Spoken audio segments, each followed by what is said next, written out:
Voilà, bonjour frères et sœurs, j'espère que vous allez bien, que vous êtes par la grâce de Dieu en bonne santé, ainsi que les membres de votre famille. En tout cas, c'est ce que je vous souhaite à toutes et à tous. Voilà, j'ai décidé de faire cette petite vidéo, cette capsule vidéo, comme certains l'appellent, pour rester en contact avec vous, et puis vous partager aussi quelques pensées qui sont le fruit de ma réflexion ce matin. J'ai décidé de ne pas le mettre sur Facebook pour plusieurs raisons, uniquement sur YouTube avec un lien privé que je vous adresserai. Et je vous demande s'il vous plaît de ne pas le mettre sur Facebook. Voilà. Alors déjà, je voudrais simplement adresser cette parole de Pierre qu'on trouve dans la deuxième épître de Pierre au chapitre 1 et au verset 2, qui disait ceci: que la grâce et la paix vous soient multipliées par la connaissance de Dieu et de Jésus notre Seigneur. La grâce ici fait référence à la capacité que Dieu donne, que Dieu communique dans la connaissance de Dieu et de Jésus. Et la grâce, donc sous-entendu la capacité, est associée ici à la paix. Et je crois que par une connaissance intime et personnelle de Dieu qui est multipliée dans notre vie et de Jésus, eh bien, nous sommes rendus capables de traverser les moments que nous vivons aujourd'hui dans la paix. Habakkuk, dans un moment justement d'incompréhension sur ce qu'il pouvait voir, dira ceci, que le juste vivra par sa foi. Et en tant que croyants, nous vivons, nous recevons la vie par la foi et nous marchons par la foi.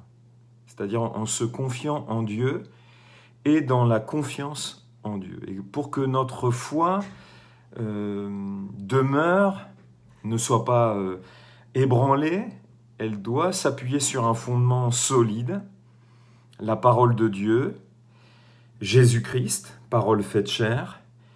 Et quand je mentionne la parole de Dieu, je dis la parole de Dieu logos, parole générale, adressée à tous, et la parole de Dieu rhéma, parole personnelle, révélation personnelle que Dieu communique à des moments particuliers de nos vies.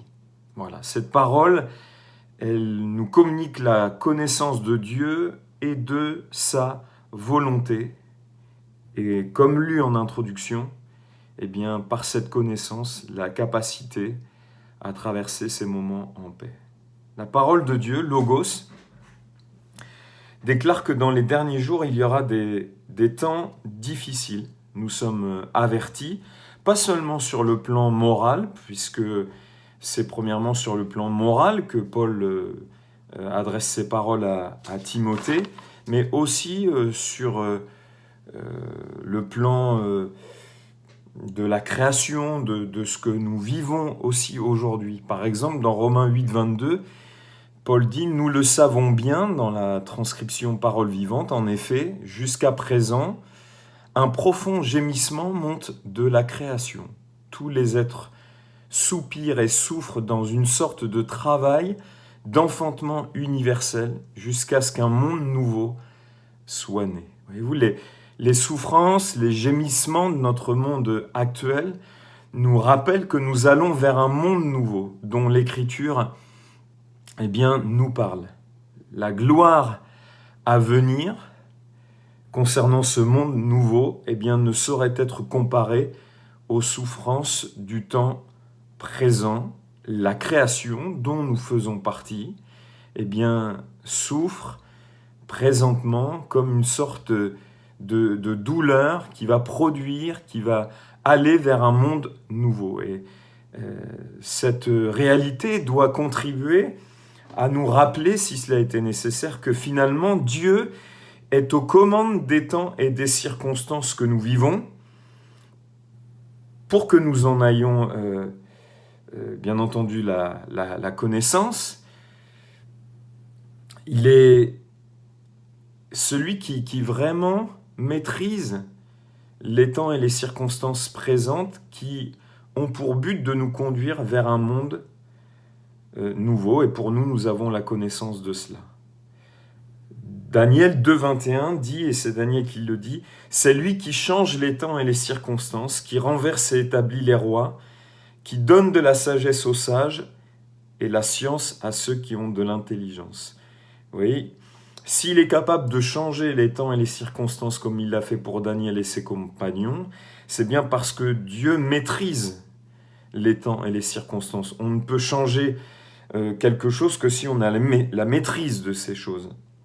Et Dieu non seulement maîtrisait les temps et les circonstances de Daniel et de ses amis en exil à Babylone, mais aussi de cette nation païenne. En l'occurrence, encore une fois, Babylone, puisqu'il est dit, il renverse les rois.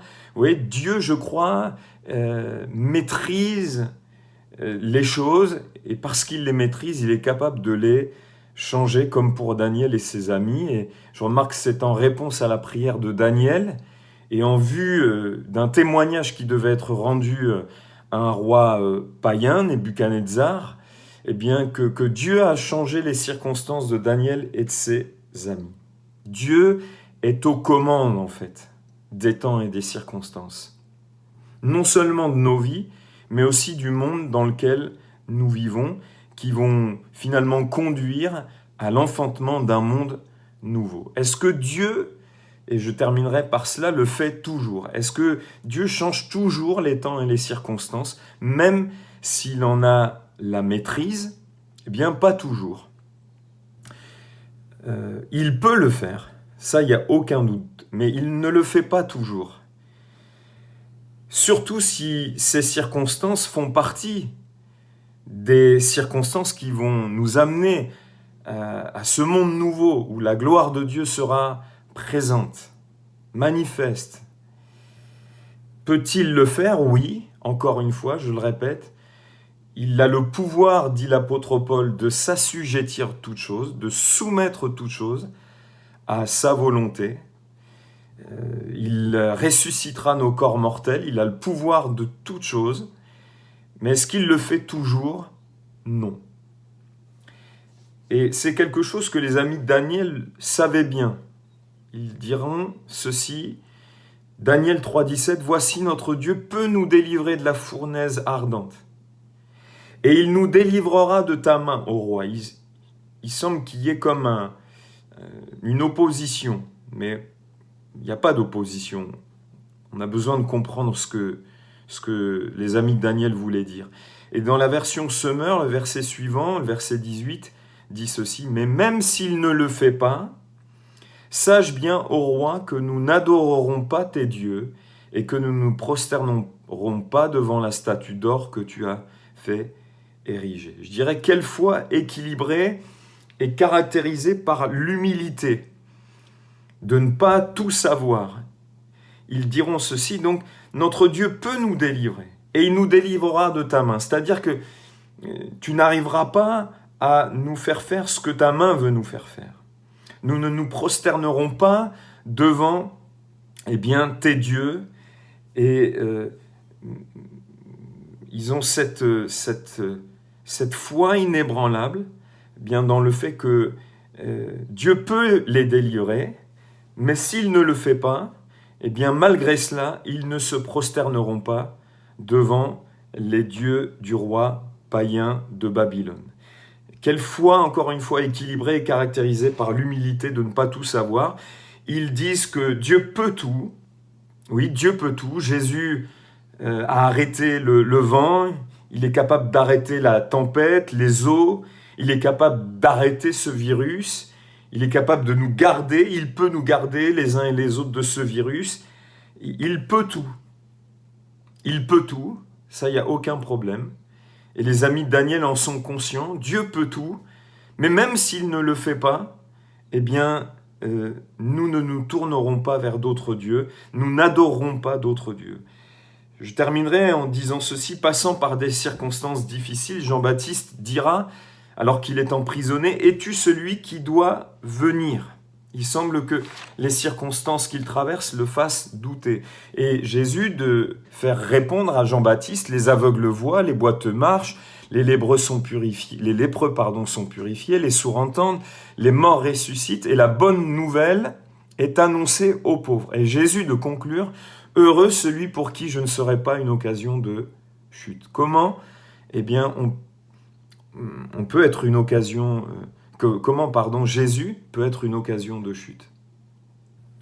Eh bien, tout simplement, quand Dieu n'intervient pas comme nous voudrions qu'il le fasse. Et qu'il ne change pas nos temps et nos circonstances présentes comme nous le voudrions. Jésus est en train de dire à Jean-Baptiste, ce que tu souhaites n'arrivera pas, je n'interviendrai pas comme tu le voudrais, Jean-Baptiste, mais sache qu'il est heureux l'homme pour qui je ne serai pas une occasion de chute. Et on sait que par la suite, eh bien Jean-Baptiste a été décapité. Oui, Dieu, au nom de Jésus-Christ, peut tout. Il peut nous garder, nous préserver de n'importe quoi. Il peut arrêter et changer n'importe quelle circonstance. Mais s'il ne le faisait pas, parce que ces choses font partie de sa volonté et ont pour but d'engendrer quelque chose, eh bien, gardons la foi. Il y a des quantités d'exemples, eh bien, dans l'Écriture où Dieu a changé les temps et les circonstances d'hommes et de femmes, et il nous montre qu'il est capable ainsi de le faire, comme Josaphat qui dira « Nous ne savons que faire devant cette multitude nombreuse qui se dresse contre nous. Nous sommes sans force, mais nos yeux sont sur toi. » Et on voit que Dieu va libérer une parole prophétique, donner eh bien, la stratégie, la conduite à suivre qui nécessitait l'obéissance de la foi du peuple. Et Dieu a changé les circonstances. Ézéchias, à qui eh bien, Dieu manifestera la grâce de changer aussi les temps et les circonstances à 2 reprises, alors que la menace assyrienne est devant lui, alors que eh bien, Dieu lui dit qu'il allait mourir. Dieu va changer les temps et les circonstances du roi Ézéchias. David à Tsiklag, lorsqu'il fait face à l'adversité, la Bible dit qu'il reprit courage en s'appuyant sur l'Éternel. Il va chercher Dieu et Dieu va lui dire « Poursuis parce que tu atteindras ». Et il était en train de lui donner une promesse. Dieu va changer les temps et les circonstances alors que le peuple parlait de le lapider. La Bible nous montre que Jonas va aussi faire l'expérience du Dieu capable de changer les temps et les circonstances. Job, on voit aussi que Daniel et ses amis, comme on l'a vu, enfin, à de nombreuses reprises, Dieu nous montre qu'il est capable de changer les temps et les circonstances. Mais il ne le fait pas toujours. Étienne sera lapidé, Jean-Baptiste va avoir la tête tranchée, va être décapité, pardon. Pourquoi est-ce que Pierre est délivré de la prison et Jacques est décapité? Les disciples d'Emmaüs, Dieu ne va pas changer les circonstances parce qu'elles étaient tout simplement dans le plan de Dieu. Nous espérions que ce serait lui qui délivrerait Israël du joug des Romains. Eh bien, Dieu ne va pas changer les temps et les circonstances qu'il vivait. Jacob, alors qu'il prie pour que Dieu se charge de son frère qui vient à sa rencontre avec 400 hommes, on voit aussi que David va faire l'expérience, alors que jeûne et prie pour que Dieu épargne la vie de son fils, fruit de l'adultère avec Bathsheba, eh bien, ne changera pas les temps et les circonstances qu'il va traverser. Il y a d'autres situations où Dieu n'a pas changé les temps et les circonstances. Mais ces hommes ont gardé la foi. Et voyez-vous, l'équilibre nous amène à cette réalité-là. Dieu peut tout. Dieu peut changer les temps et les circonstances. Dieu peut intervenir miraculeusement. Et s'il ne le fait pas, eh bien, gardons la foi. C'est qu'au travers de nous ou en nous, eh bien, il y a des choses qu'il veut manifester, des choses peut-être qu'il veut changer, travailler dans notre vie, ou au travers de nous, des choses qu'il veut bien tout simplement accomplir, comme lorsque Étienne a été lapidé, qu'il prie, eh bien, je suis persuadé que c'était un aiguillon dans la vie de Saul de Tarse, qu'il va l'amener à la foi et à la conversion en Jésus-Christ, puisque Jésus dira « Il te serait dur de regimber contre les aiguillons ». Et je crois que la manière dont Étienne est mort eh bien, a été un aiguillon dans la vie de l'apôtre Paul. Voilà, je pense, avec mon épouse Malika, nous pensons à chacun d'entre vous, nous prions pour vous, que Dieu vous bénisse, et nous espérons bientôt nous retrouver. Et dans les temps que nous vivons, eh bien, que Dieu nous accorde la grâce eh bien, de comprendre l'importance de la communion fraternelle, parce que je crois que l'Église virtuelle n'existe pas. Nous sommes membres du corps de Christ, et un membre ne peut pas vivre séparément d'un corps. Nous sommes des pierres vivantes de l'édifice spirituel qu'est l'Église, et une pierre seule n'a pas de sens. Alors je prie que nous puissions retrouver prochainement bien la communion fraternelle. Que Dieu vous bénisse, et je vous dis à très bientôt.